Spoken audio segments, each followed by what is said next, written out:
Boyd said, listen, we're going to have to post a guard, somebody to stand watch, throughout the night.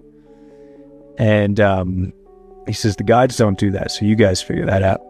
And so we figured, all right, we'll each need like an hour and a half, and I'll take from 12 to 1:30, and cool. Yeah.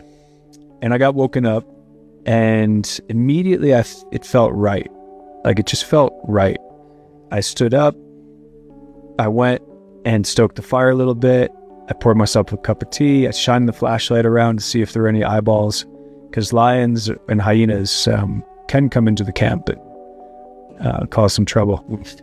And, no eyeballs. So I go and I sit down by the fire, and I'm sitting there with my cup of tea, and I'm hearing the sounds of the men sleeping around me.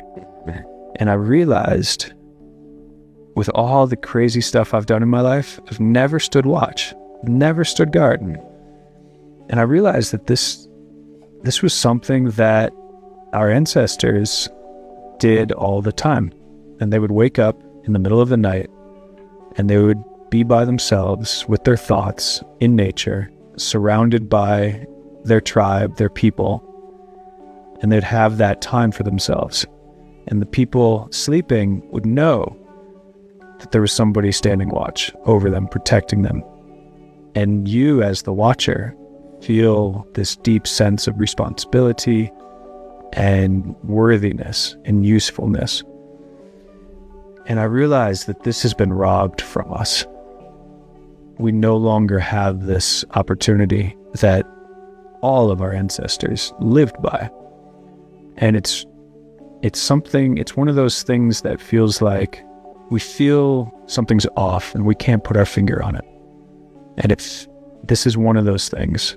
This is in our DNA. It's written in us. And it's been stripped away from us by modern conveniences. But it just felt so right and so real and so good.